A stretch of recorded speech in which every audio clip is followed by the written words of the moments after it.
Yes, you should just talk about your run-in and your badge of honour from the code. Oh, the Comics Code Authority. Yes, that was a great announcement. Nothing you drew or would ever really get past the Comics Code. No, it was a little unfortunate. I did a story with Alan Moore, Tigers. It was going to be running 2 issues, 2-part thing. Was it a Green Lantern thing? It was Green Lantern Corps. Yeah. And it was Agnes being temptation of Agnes. And I had a giant alien tongue crucified. Now it sounds worse than I've got a picture of that. Sorry. Yes. Yes. Andy Helfrey was the editor, sent it to a Comics Code who have to rubber stamp the back of all the artwork, code seal, and they sent it back saying you can't publish this. And he rang them up and he said, what can we change so we can publish it? And they said nothing. The style is completely unsuitable for a code book. And I told Alan, and he was so jealous. There was nothing in the words that got it banned. That was the drawing. Yeah. But they published it without a code sticker a year later. And the code by then, the sticker was like that. It was getting smaller. It really meant it. But a couple of years later, I was in New York and I asked in DC, do you have a copy of the comic code? Assuming they all had them in their desk. Sure, they'd be working to it. No. Yeah. Archie Goodwin, who was alive at the time, he so trying low, he found me a copy. It was pretty musty, obviously no one looked at it for years. And there was a phone number in the back, and I rang them up and said, can I come over and visit? I'm an English artist, I didn't say who I was, I was visiting. And I went, there's nothing to see here, there's nothing to see. They wouldn't let me go. They wouldn't let me go, no. Well, I just vision a lot of old ladies sitting there. I think there is the story of it being was sort of prudish biddies they were looking at. So, it's a great image, isn't it? Yeah. Proper stamping. Looking for anything at all offensive. Yeah. But of course the code itself had already been watered down by the by the 70s or so. But it was the fact that you would never, nothing you could draw could ever be. I think that was unusual. I think I got my own kind of entry into the code briefly. And that's, I mean, in terms of the limitations with Epic, well, I guess you were pretty much free reign there. Well, Archie Goodwin was running Epic at the time. It was fantastic. And Dan Chichester was the editor, and we had just one. Chichester, isn't it? Chichester, yes. Chichester. Yes, and sorry. There was one. Yeah, sorry. We only had one panel censored in the whole run at Epic, and that was Celeste naked with a puppet spirit. And the women in the office didn't like it. It wasn't anything else. And so I patched a bit of cape to cover any offensive nakedness, but that was the only censorship apart from Dark Horse. Oh yeah, they only censored one panel. It was just our red light district's always full of graffiti and weird neon signs. And then Pussy Palace over a kind of explosion and stuff, and they changed it to Pushy.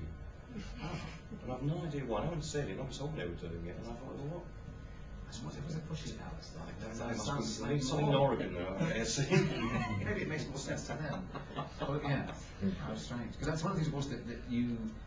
I think this is where actually it came in a bit like something Nemesis already, but this is where with Marshall you go mad with all these signs and extra gags, and it kind of comes out of Mad Magazine in a way. It did come out when I was a boy. Wally Wood, of course. Yeah, it was a Mad paperback. So older, of course, as well. Well, Mad was banned at my Catholic school. You got 6 of the best if you called Mad Magazine. Time alone, I didn't like it. Well, Mad got off to a very bad start in the UK. I'm sure you know there was a bit where there was a parody of the royal family with, do you know about this? And I think that got into the newspapers, and it was definitely branded as a bad American thing. And didn't the young Prince Charles write to? He did write a letter to Matt. Because he thought they were making fun. The Alfred E. Newman character with the big flappy ears. He thought they were making fun of him. I say, stop making fun of me. Yes. What an ego. Exactly. Yes. But then, I think what I enjoyed so much about what you've done with Marshall, especially, is all of the extra stuff you packed into the panels, the extra gags. Well, that's what I remember as a kid from Mad. You could read it like 4 times. And the early Mad is so packed, and Bill Elder and Wally Wood. Was fabulous. And I didn't get all the references, but like Alan was saying, we're both the same age. They kind of seep in that kind of Jewish humour. seeps in bit by bit, and Howdy Doody, we never had Howdy Doody, but you kind of know it's a ventriloquist show, so You kind of know what they're cover it, aiming even at. if you're not familiar with it, yeah. Whereas I have to tell you, IPC, I very briefly did some colouring for Disney. Quite unbelievable, I did colouring for Disney comics. When was this? Way back in the early 70s. It wasn't recent. No. And God knows, there's nothing more unforgiving than colouring Donald Duck and his three little nephews, and microscopic power. It's a nightmare. But they used to anglicise the strips, all the card art stuff. So you'd have fire hydrants turned into pillar boxes, and then you had my favourite. Scale though, aren't they? No, they'd have to paste over. They'd just paste. They wouldn't write it out. They put something in its place, and then they'd change the postman to a British postman. And then once you start doing that, the baseball game became a cricket match. Now, like everyone's standing in the wrong place, and it's too bizarre. And they're all Disney characters anyway. The whole thing became surreal. And of course, if they're going to run, they do a run. I mean, the baseball run is in a big circle, isn't it? Well, I did so say how do you get around that with them doing run, and they don't run between the wickets, they're going all around the outside? I said to the editor, why are you doing this? And he said, kids don't understand that. I see what you mean. I said, when I was a kid, I understood American culture. We get the TV, we get the films, we get the comics. I mean, we're not thick. We do that. We know more about it now. Absolutely. The other way around, maybe not. Yeah, Americans might be a bit baffled by some of the things. What are we talking about this? There's cultural references and this kind of stuff. Exactly, yeah.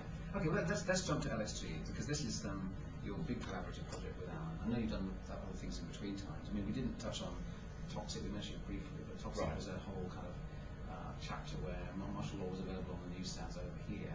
And undeveloped.